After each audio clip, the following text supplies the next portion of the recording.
Good afternoon. This is Monday afternoon, and it's much warmer than I like it to be, so I'm not going to be doing any work on this, but the next job that I do is going to be right down there. It's about 11:30 in the morning right now, so definitely not doing any work on the van today. So with that in mind, I guess I'll go in the shop. No, I'm not going to do a long flap, I promise. I printed out the pinout. It took me an awful long time to find pinouts for CRTs. They just don't seem to have them on internet. I couldn't find them, but I stumbled across this one for the 5ADP1, which is the tube in this scope. One of my viewers emailed me, I believe it was yesterday, or early this morning, I'm not sure, the schematic, but it's the wrong schematic. It's an 11-pin CRT, mine's a 14-pin CRT, but I managed to, because it uses the same rectifier tubes, low voltage and high voltage rectifiers here, so it's similar but not the same on the DeVry oscilloscope. So I found that the wire that was off here and just hanging, which had one of those connectors on it that would slide onto the pins, because there's no tube socket here, as you can see, went on to pin 14 and goes to the outer leg of the intensity control. Here, that wire goes to pin 11, because that's an 11-pin tube. So when I got that connected, I now have a display, a pretty crappy one. So I wanted to establish if the CRT is any good. I don't know whether I want to just scrap it, or I don't think I'd want to rebuild it. It's so damn big. It's not very useful. People make oscilloscope clocks out of it. I don't want to spend the money for buying a module for that and do that kind of stuff. It's too damn big, you know. And primarily I bought it because I was going to take and use the faceplate and the knobs, you know. But let me fire it up, because it does come on now. I got it on the I had it on the Variac. It's Variac's off right now. It's drawing 400 mils, so it hasn't gone up. It's not drawing an excessive amount of current. But the display is very unstable. I mean, there are some resistors that are really off, and some of them are even way out of tolerance. Like this is a 470,000 ohm resistor right here on this 1600 volt 0.05 capacitor, and it's way off. Reads 1.9 meg, so I put a 470,000 ohm resistor with clip leads on it. Made no difference whatsoever. So I think I tested some of these resistors, and some of them are open, so I mean it needs a lot of work, and I don't think I'd probably want to do that. Maybe I'll see what you people think out there, but let's put this on.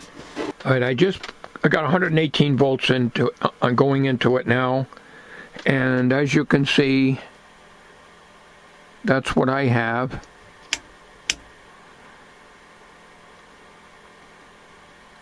The up and down, when you go down it goes up, so it could be wires reversed, or the CRT could be turned around, but the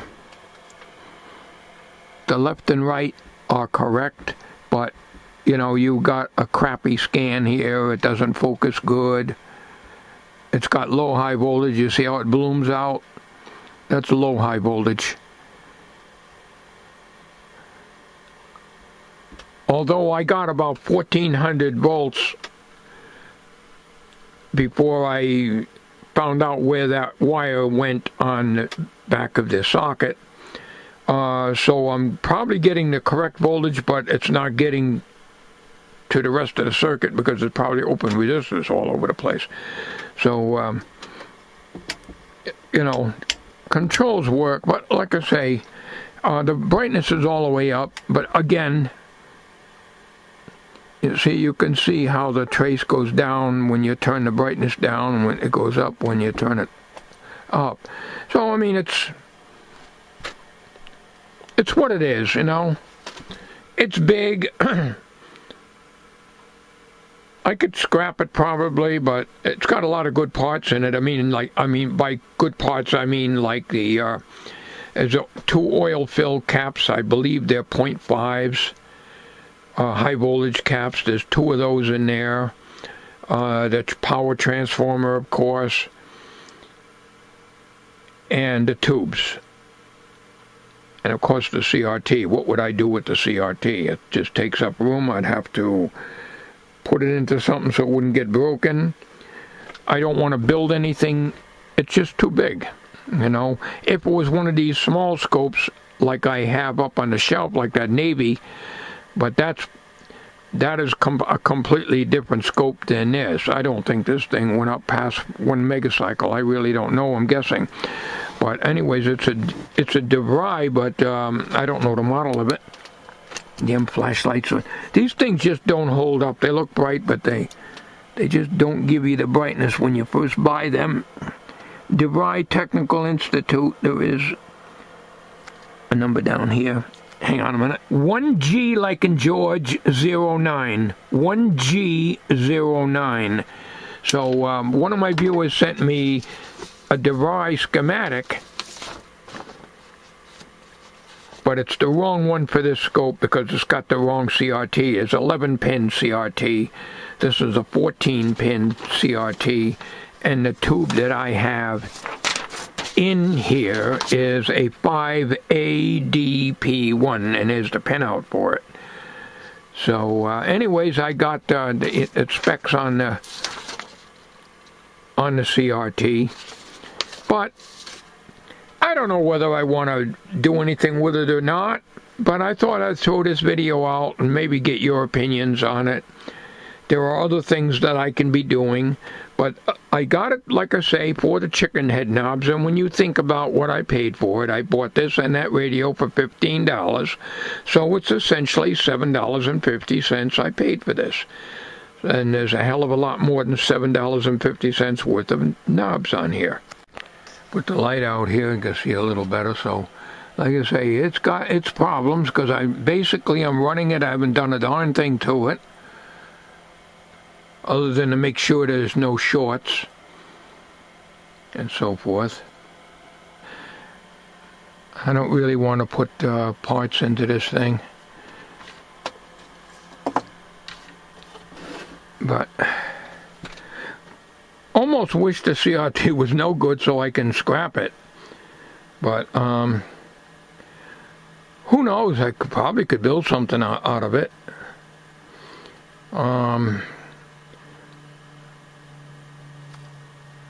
Who knows? We'll see.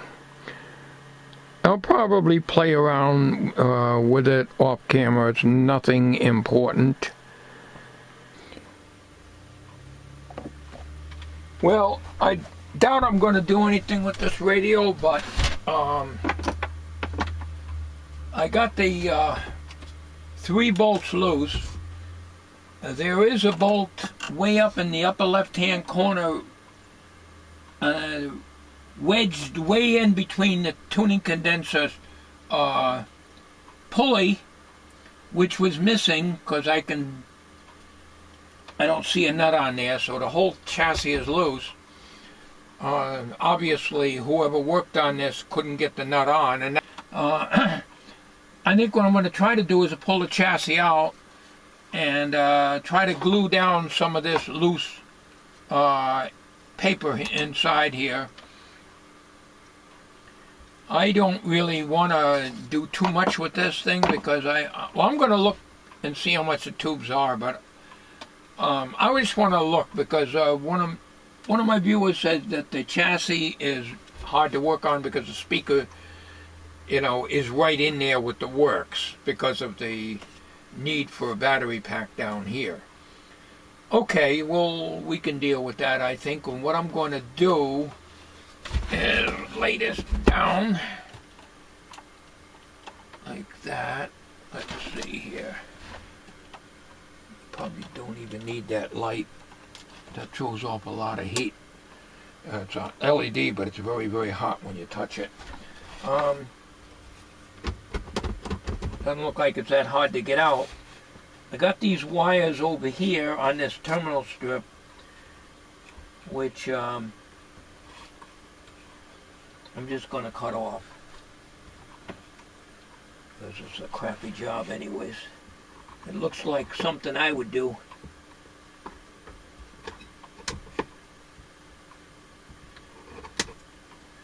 There's a white and a brown wire. So now we get those out of the way. I get my deep well socket in here. This 1/4 inch wrench set, socket wrench set that I had for many years. Alright, there I go, I dropped it in there. Here it is. Alright, let's put that in the Harbor Freight. Oh, ain't gonna do any good. That nut, it must be aluminum. It does not stick to the magnet tray.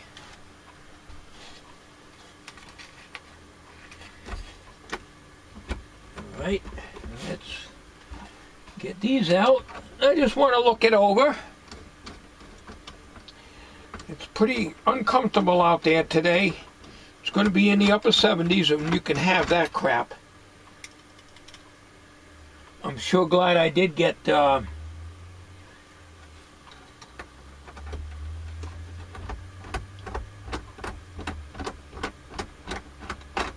work done on the van when I did.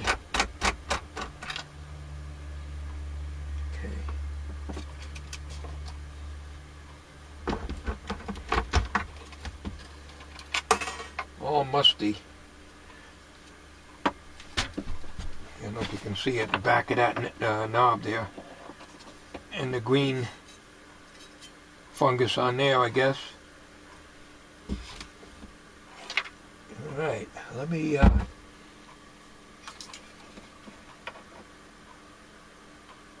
speaker's got a nice hole in it. It looks like somebody glued it. Get these nuts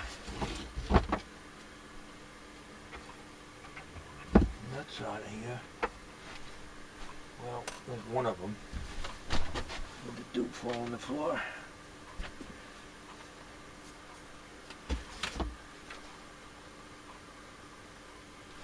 Alright, I thought that was copper, but it isn't.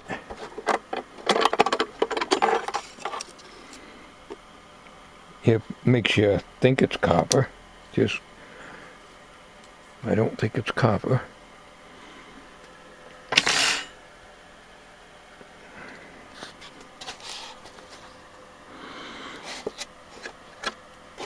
So, model 49607.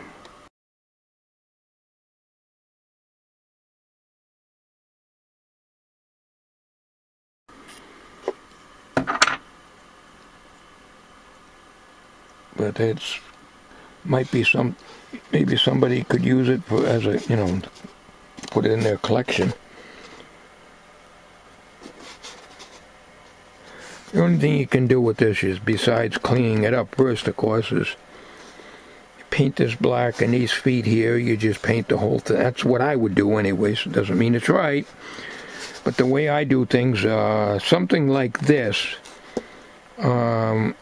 clean it up as best I can and paint it with gloss black paint. That would look really nice with a brush. And over here, you'd glue that down first and mask this off. Glue this down and paint that gloss black and make sure this is all glued down good. And I think it would look pretty good, and maybe the alligator will texture will still come through. Yep.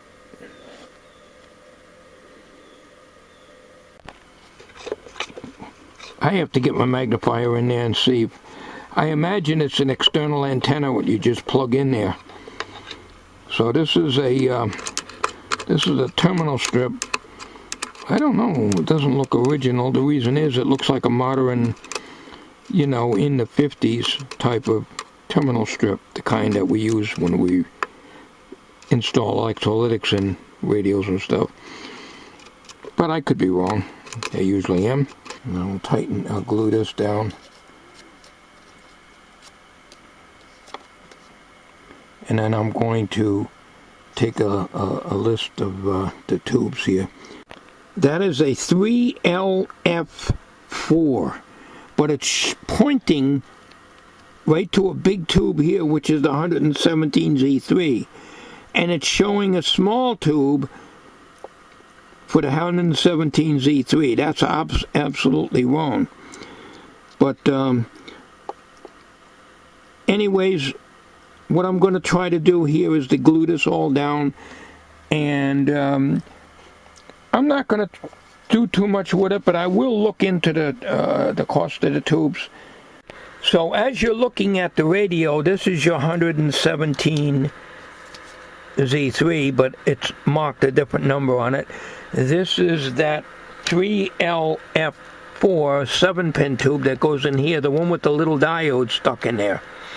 Okay, but the tube location chart arrow points as this being the 117Z3 and this being the 3LF4, which is, so we've got 1, 2, 3, 4, 5, 6 tubes, and there is, somebody had mentioned this could have been modified.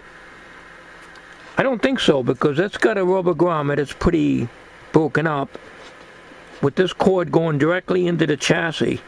So, and there's a tag there, but I can't read it right now. I got to get my magnifier in there. So I think this is original with a power cord. Now some of these radios, I know the Zenith Transoceanic, I owned one time, that you take the power cord and you plug it into a receptacle so you can use it on battery. Well, I'm not really concerned about that. There's your battery connections right there, and then there's a wire off here, and I don't know what that is, but it's got old tape on it, real old friction tape. It's been done years ago. There's the original filter capacitors, oscillator coil, and your fungus. See the fungus underneath there on your tuning. And yes, your tuning capacitor works. Your dial string works. See it? Those speakers pretty cracked up. This is the exact same size. This is a tape recorder speaker that reel-to-reel I junked last year. And a little bit of voice coil rub and a little tear here, but the cone is in much better shape than this. I have to get this speaker out, and I'm not sure. I think it's screwed in the back, but not sure if I'm gonna be able to mount this in there if I went that route. You get the speaker out, it don't look all that bad to work on. It's just the speaker's in the way, and you got to get that out, and definitely needs to be recapped. No question about that, but I don't want to go doing anything.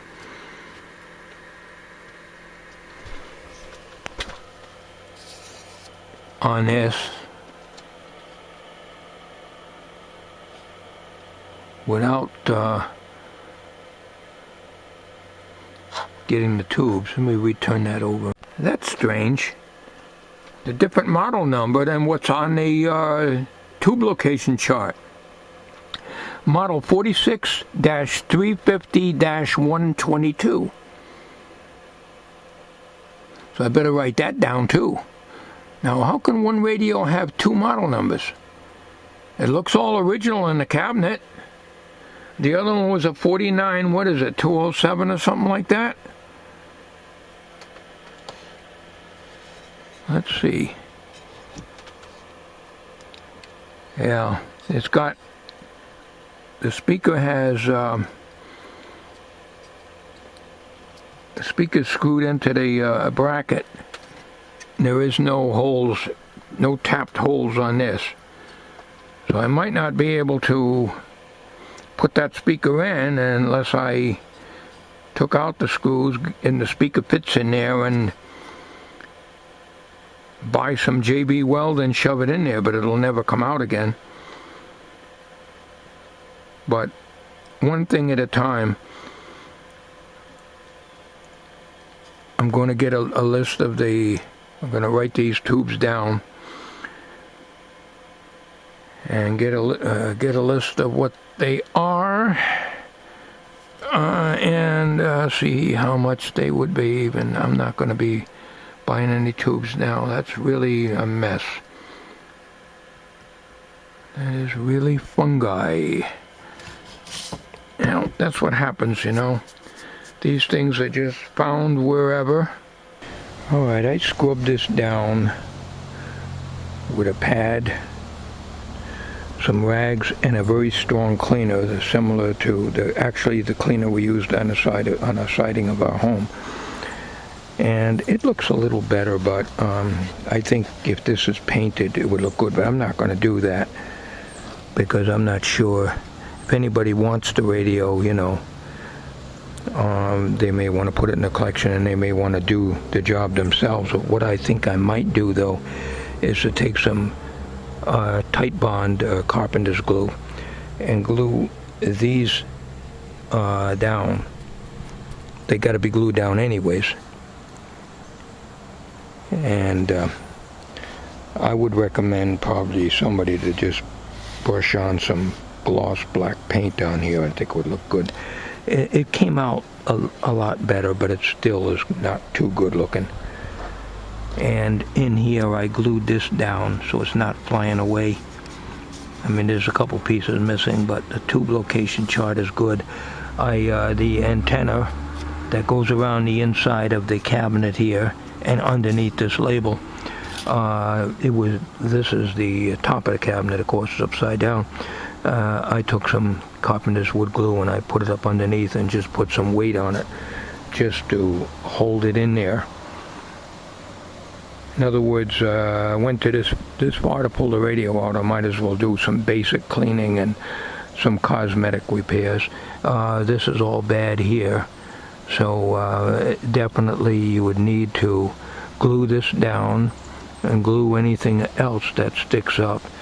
And then I would just put a coat of Rust-Oleum black enamel on it, and I think it would probably look pretty good.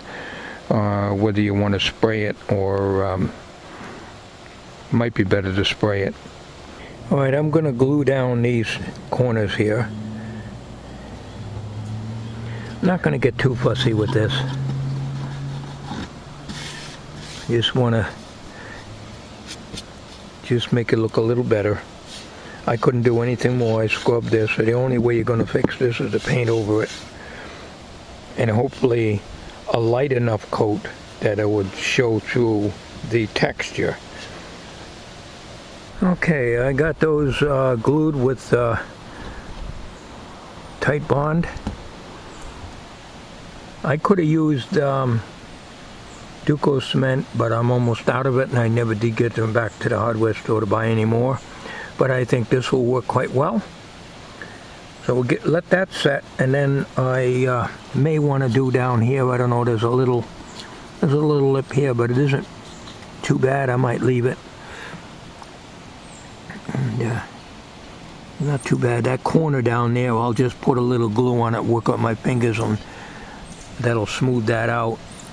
And like I say, I'm not going to paint this, but if I was going to keep this radio, I would definitely paint this black, because this appears to be black here. If I was going to finish this wood off, what I would do, I'd lightly sand it with 220, and I'd put this on it. It's a stain and a polyurethane all in one, and that's what I would do with it. pretty close, I guess, to the wood. I'm no cabinet guy, definitely no cabinet guy, but if I was going to keep this radio, it's exactly what I'd do. I'd paint this gloss black all the way around on the sides and paint all the wood using this. I think I used this stuff when I had my Pilot TV 37 television, the 3-inch. That's what I think I used on that cabinet. Okay, I glued this hanging cloth on the corners and hanging over here, and got these here taken care of. Well, I just discovered that 117Z3 is not an 8-pin octal. So I was wrong about this. And it uses a 3Q5. That's the tube that I could not read the number on until I got my microscope eyelope out and all kinds of angles until I was able to read the Q5 portion of it. I knew it didn't look like a 117 volt filament because it was way too thin. So that's why there's a diode in there. So I labeled this tube 3Q5, and that's what it is. I thought this was 117Z3. It is not. So the tube chart wasn't wrong. I was thinking 117Z3 was an 8-pin octal. I must be thinking of 117 N7 or something. There was one years ago that was an octal. So this, where the diode is right here, that's where the 117Z3 goes, and that explains why there's a diode in there. I had to go to my 1940 tube manual in order to find it. The newer ones didn't seem to show that particular tube, the 3Q5, nor did it show the 117Z3. Here it is right here in the good old paper tube manual. It's a high vacuum, half-wave rectifier, 7-pin tube.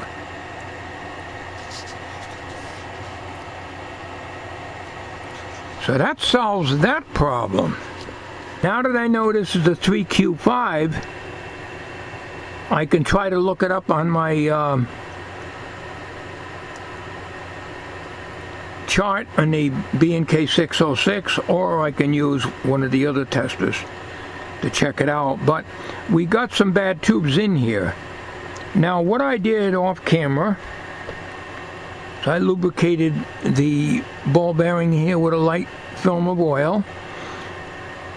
I also cleaned up the knobs and got the fungus off of them, and lubricated where the slider goes. I cleaned it good with alcohol as much as I could and put a very light film of lubriplate on there so that the dial will slide good, and it slides nice and smooth now.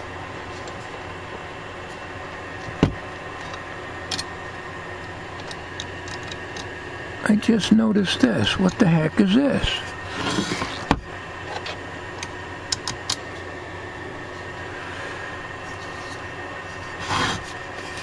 I bet I know what it is. No, it's not what I thought it was. I thought it was a switch where you take your line cord, like on the Zenith Transoceanics, and plug it in, but obviously that's not what it is. Let's see what we got here. Nope.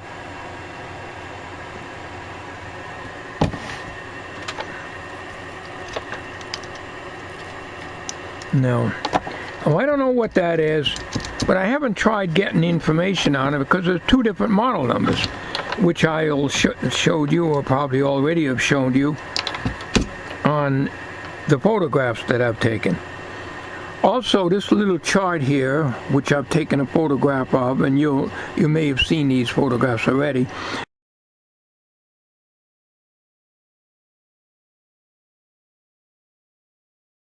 It says, for external antenna, remove this wire from here, and then you push it out that hole on the side of the cabinet where I thought was a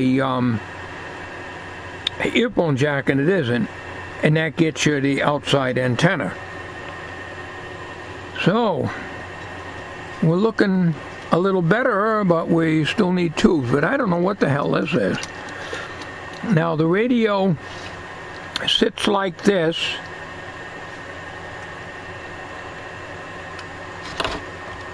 in the cabinet, of course, and your front is out here. Your volume is here and your tuning is here. Okay, we cleaned it up. She's working nice and smooth now. So somebody added a rectifier here, which they probably did not put a dropping resistor in.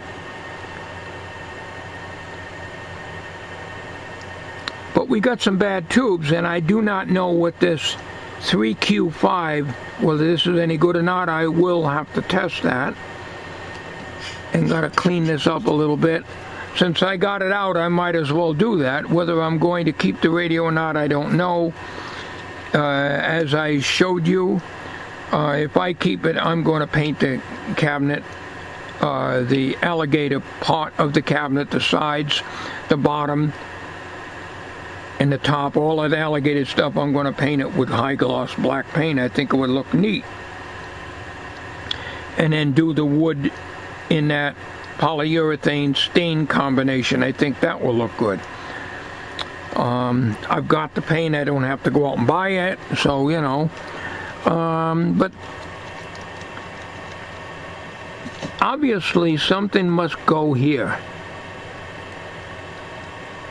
But I'm not going to worry about it right now. I can't really plug this in because it's got some bad tubes. Upon examination, I think, being that this is like this, it probably gets activated when you put the battery pack in. That's probably what that's for. Alright, I'm going to end this now. I'm not going to put capacitors in this and waste money on capacitors like I did with the Gonset, because it's going to be very costly to replace all the tubes that are bad. I think it's 2 or 3 tubes that were bad, and it's missing the 117Z3, which that diode may be okay. I really don't know. I don't see why it wouldn't be. But the tubes do not light. I brought it up on the Variac very slowly. It was drawing 100 milliamps. No tubes light. Now these 1 volt and 3 volt tubes, you have to really look closely to see them lit. When I tested the 1U5, the 1U4, and the 1T4, you can see a faint glow in the tube tester. Very, very little, because they don't light very bright. And they did not light at all in the radio. So I ran it on here, but it was drawing 100 mils. Okay, I'm going to end this video now. I'm going to finish on the cabinet. It's getting around 4:30 in the afternoon. I'm going to end this video now, and maybe I'll put it up tonight. I don't know. Okay, that concludes the video for today. Thanks for watching.